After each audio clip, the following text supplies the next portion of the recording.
Friends, welcome to this SP Live interactive chart-based presentation on NEP 2020, and you are all welcome to this session. You are studying in Base 10, and today we have Professor Uma Kanjanal to talk about NEP 2020 and digital education. I'm Professor Panda, Director Stride and coordinator of this program. Professor Kanjanal is Pro Vice Chancellor, Indira Gandhi National Open University, and she's also National Coordinator of the NME-ICT, Government of India, as well as Swayam Prabha, and many other platforms which are accumulated under or functioning under NME-ICT. She has been a Senior Fulbright Scholar in the US, and she has also been in IGNOU Director, School of Social Sciences, and many other responsibilities that she is associated with. Basically, she is the leading figure for technology-enabled learning in the country, and now since IGNOU has all these policy as well as practical possibilities within IGNOU, and under which this Swayam Vertical 2 is also being operated, through which you are all studying. So please do access this Swayam platform also to look at these videos and the modules in English and Hindi given over there. Please do participate in discussion forum. And this video will be available, and this is live telecast through YouTube. This will also be available after editing in Swayam. You could also download. You cannot download from YouTube, but you can download from Swayam and keep it and circulate it widely. So with this, once again, welcome friends. And on behalf of all of you, I welcome Professor Uma Kanjanal, Pro Vice Chancellor IGNOU, to make a presentation for about half an hour, 40 minutes on NEP 2020 digital education. This is over and above what she had presented earlier, and which is available on YouTube. And please do ask also questions which she would like to respond to. Professor Kanjanal, please. Oh, thank you, Professor Panda. It's a great pleasure. So, hello to all the participants. Today I am going to talk about National Education Policy 2020 with special reference to digital education. Basically, if you look into the NEP 2020 document and if you go to the section 3.5, you will see that there is a great mention about adoption of technological interventions. So if you see that it talks about improving teaching, learning and evaluation process, it talks about supporting teacher preparation and professional development, which is especially from the context of capacity building that we are doing already through this program. It talks about enhancing educational access, that is reaching the last mile using all kinds of technological interventions. And fourth important area is the streamlining planning, management and administration, where ICT is to be adopted for teaching learning purposes. If we look into section 3.6, it goes further into the deeper aspects. In fact, it talks about technological interventions from the point of view of rich variety of educational software that needs to be developed and made available for students and teachers. So actually it's not just adopting technology, it should be accessible also to all the stakeholders. That's very important in fact. Then it talks about available in all major Indian languages. Regional languages has been specially thrust upon. I mean, in the NEP document you will see that there is a thrust on regional languages and teaching in mother tongue, which means that all the platforms that we use should be also multilingual and supporting Indian languages. That's another area of focus in the NEP 2020 document. Then coming to the accessible to wide range of user, including students, and going to the remote corners of the country, and also including the Divyang students. So accessibility is a very important aspect that has been mentioned in the document, and all kinds of ICT interventions that can be used is also referred to. Then the fourth important aspects, as I mentioned earlier also, teaching, learning, e-content to be developed by all the states, institutions, all should get involved in the process, and with special focus on the regional languages. If we talk about the major interventions that have been happening over the year, I think the most important aspect that we need to stress upon is the online education. And for that, already in fact, from 2014 onwards, a lot of interventions came in for development of platforms, and from 2016 onwards we had the Swayam platform, which is basically India MOOCs platform, and in which if you see the numbers, I mean it has become a big success, and in fact we are now number 3 after Coursera and edX. It's a Swayam platform which is very popular across the world, and this is the best part is the platform is it's a world class platform, and it's a made in India platform in fact. And if you look into the enrollment status, you will see that already total number of courses, unique courses that have been developed till date is almost around 3,000, and this is figure up to January 2023, and total number of courses delivered listed is more than 9,000. Total enrollment is somewhere around 3.16 crore, and total unique users that have registered on the portal is somewhere around 99.11 lakhs. So the huge number that is there, that's something that talks about the Swayam popularity across the country. And also if you look into already till date 16.59 lakh certificates have been issued, and in fact the major aspect in this is that this has institutionalized also the credit transfer policy. So already in fact more than 289 institutions have gone in adopting Swayam courses for credit transfer. That's and it's progressing very fast, and we are expecting that very soon we will be having all the universities across the country actually adopting the Swayam courses. And especially when we talk about digital learning, I think the other major development that is happening is everyone is talking about online education, everyone is talking about digital university in fact, and Swayam is going to play a major role in future where digital education or digital university is concerned. So all these courses are going to be part and parcel of the digital university per se. And another interesting thing is Swayam has 2 verticals. One vertical is just a simple course-wise registration where you have all the open courses on Swayam. So anyone can just walk in and register and go through the courses. If they complete the course, they get a certificate. So and the exam is conducted through NTA.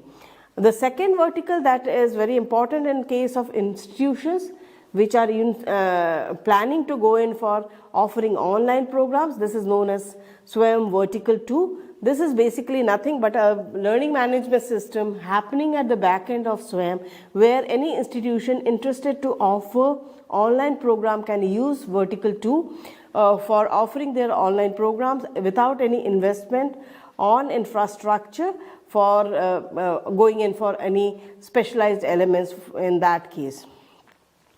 Another important thing I would like to mention is that Swayam, we have 9 partners who are offering courses across board at all levels. So right from school level to PG level, we have courses available.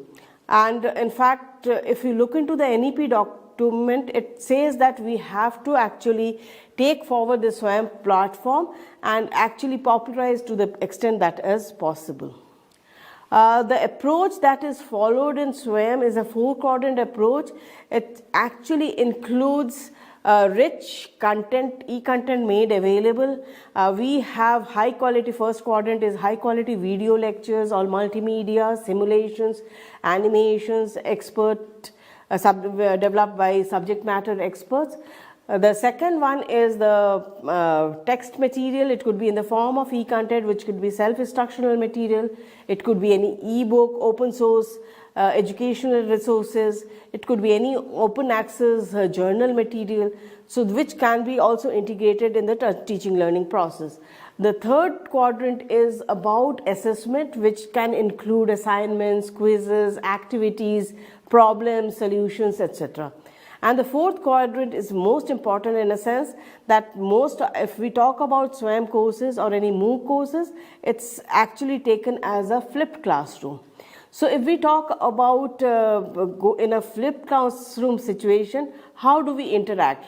How do we have teacher-learner interaction? How do we have peer-to-peer interaction? For that, discussion forum plays a very important role, in fact, so that students can put in their, they can raise their doubts, get them clarified by the experts that are there. So these are the four quadrant approach that we follow. Apart from that, there's another important aspect which we call as the fifth quadrant. In fact, institutions who are developing the Swayam courses, they are asked to actually prepare the transcript, which can be later taken on for translation into 12 regional languages. So already this process is on, and in a major way, the ministry is actually giving thrust to get all the content on Swayam translated into 12 languages, and which becomes part and parcel of the Swayam platform, in fact. So this is another area that development is there. I mentioned about examination. Certification is only given to those students who complete their continuous assessment and go for a term-end examination. And this term-end examination across the country, it is conducted by a national testing agency, and which is which could be CBT based examination, or even in case of certain humanities, social sciences courses, we have pen and paper examination also happening right now.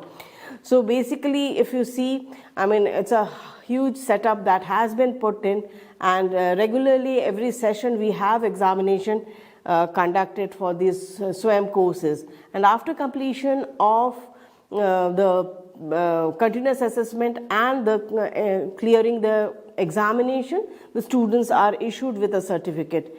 And the best part of this certificate is that it enables credit mobility. What does it mean? That if you earn some credits from Swayam courses, a learner can go to the host institution where they are registered, the parent institution where they are registered for their degree program, and ask for credit recognition so that they can actually include in towards their degree.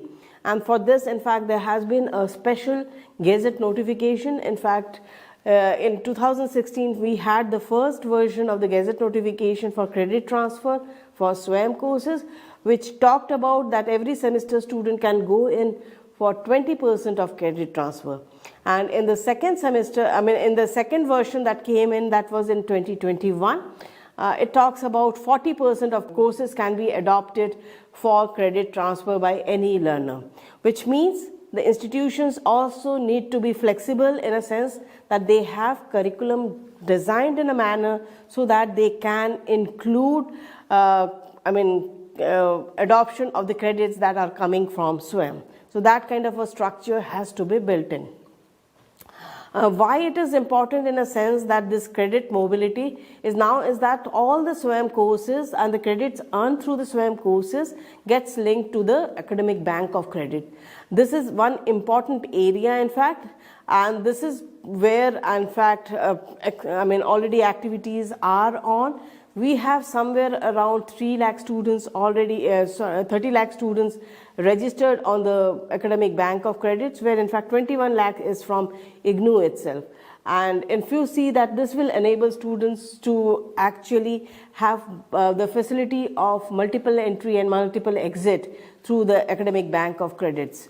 And this is getting, this is working on the DigiLocker platform, in fact, and it is also linked with the National Academic Depository. Another important platform that I would like to mention is the Swayam Prabha channels, which is actually last mile connectivity through the DCHET channels. So right now we have 34 educational channels that in fact was launched with the GSAT being launched in 2015, And in fact, out of the 24 transponders available in GSAT 15, 2 were allotted to MHRD, now the Ministry of Education. That was done in 2016. Another interesting development that is happening now, this 2 transponders is now being supported with 5 more additional transponders, which will help us in increasing the number of educational channels on the Swayam Prabha. These channels are actually already, which started functioning from 2017. They have been doing 24/7 basis, offering recorded videos as well as live sessions, which are very high quality and also integrated with the curriculum based courses. If you look into the channel distribution, you will see that around 6 channels have been given to IITs and especially NPTEL, in fact, which includes engineering, science and technology. 11 channels given to UGC CEC, which is covering non-technical UG PG level programs. IGNOU has been given 4 channels, which covers diploma and certificate programs. Then we have IIT PAL, which is actually a platform for competitive exam preparation, which includes preparation for IIT JEE as well as NEET. And then we have, for the school sector, 12 channels. In fact, that includes school level right from class 1 to class 12. So these are the distribution right now, but let me tell you that very soon we will be seeing 200 channels coming up for the school level programs. That is under the PM eVidya initiative, which was announced in the last budget. And also we have 34 channels of higher education will be extended to 60 channels. As I mentioned, that we have 5 transponders with us right now. So this is how this whole number is going to increase. So we will be having, say, somewhere around 260 educational channels in future, which will be offering 24/7 educational programs covering all levels, school to K-12 as well as your entire up to PG level, and also in fact all subjects, all disciplines, and also even skill-based programs are to be planned to be covered, vocational skill-based educational programs to be covered in that. Now these channels are already available through the free DD free dish that is there, so which requires just at the user end somewhere around investment of 1500 rupees for the set-top boxes. Once you have that, then you have this all channels accessible. Apart from that, it's also available through GeoTV, through Dish TV, and also the archived videos are available on YouTube. Apart from that, we have a Swayam Prabha app also. You need to just download and use it, so you will have directly access to that. If you look into the Swayam Prabha portal, in fact, it's being maintained by Inflibnet. So just have a look into that. You will find the program schedule. Monthly program schedules are made available. You have feedback mechanism in that. You have search and browsing interface available, and all the archival video links are also provided on this portal. In fact, for the live classes we have done at IGNOU, we have done a kind of experimentation that we have from January 6, 2022. We started with live sessions for UG level courses, which are very popular for IGNOU, and offering, having live sessions in 13 languages, which includes Hindi and English. And all this we have been conducting since January 6 without any break, and till date we have actually 3500 sessions already recorded, which is now available in the archives, so one can just refer back. And this covers all our BA programs, whether we talk about economics, history, sociology, political science, and other popular like psychology and even environmental science courses, in fact. If you look into the NEP document, it talks about technological interventions, and especially from the point of view of disruptive technologies that are there. It talks about use of artificial intelligence. It talks about 3D to 7D virtual reality kind of augmented reality, virtual reality, that to be put in with a lot of emphasis on immersive learning. Then it talks about National Research Foundation, which will be focusing on extensive research in the disruptive technologies. And the third important aspect is the NET-2020, that is National Education Technology Foundation, which is going to work on identifying the emergent technologies and look into how this can be adopted by the higher education institutions or even the school level education institutions, in fact. So already these activities have been initiated especially for the NETF, and we have, they are coming up with a lot of policies how to go about, and also hand holding the institutions in future for adopting ICT especially. Now, talking about disruptive technologies, as I mentioned, artificial intelligence is going to play a major role in future. In fact, the best part is all these technologies are already available on the LMS platforms that we use or any MOOCs platform that we use, and it has features like intelligent tutoring systems, personalized learning, AI tutor or teaching assistant can be brought in the form of chatbots or anything like that. We can have adaptive learning approaches, natural language processing, then conversational AI can be built in, and big data which can actually create learning analytics. That's an important area, in fact, which can go a great extent in customization and personalization of education. And it also can provide you educational data mining, which can help in decision making and policies that we come up with. So this is one area that a lot of work is going on, adoption of AI in education. Then talking about the technological interventions, AR and VR in education is a major area. Already this activity started under the National Mission on Education through ICT. We have identified some of the vendors who are working on creating AR and VR applications with the existing e-content that are available. So they are going to convert them. We are doing a pilot testing, and hence we will be seeing very soon this adopted and being utilized on our Swayam platform as well as Swayam Prabha in future, which can actually use a lot of available technologies. Another important area is adoption of blockchain in education. This is another area and which can play a major role in terms of the academic bank of credits. It can improve record keeping and maintenance, seamless payment transactions, and of course this already, as I mentioned, the Swayam credits will be integrated with academic bank of credit. Similarly, all the institutions have been asked actually to go forward asking their students to register on ABC. Even many institutions at the back end through their ERP solutions, in fact, is integrating with the DigiLocker so that the ABC IDs are created for their learners. So this is an activity, a major thrust is being there, and in future I think we will be seeing a lot of flexibility coming in the education process in terms of multiple entry, multiple exit systems that we bring in. Talking in terms of the NETF, already I mentioned, a lot of activities already started and a lot of committees have been instituted, and they are coming up with a policy for its implementation in a big way.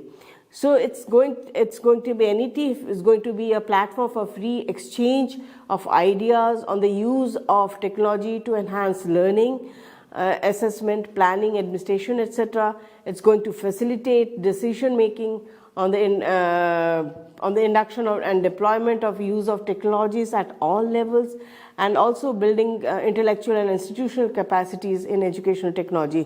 So it will be actually coming up with plan of action where it will be hand-holding the institutions for adoption of technology, supporting them in the process, creating an ecosystem in the country itself for ICT and online or digital education that we talk about, and also helping in the capacity building of teachers so that they can actually adopt and get abreast with the latest technologies that are there in terms of education. So if you look into the NEP document, I think it's seen as a game changer, and of course digital education will be a big will be bringing in a big change in the country through its increase in access to basic education, skill-based education and lifelong learning, both in the form of formal and non-formal education. It is going to enhance the quality of teaching and learning to improve the relevance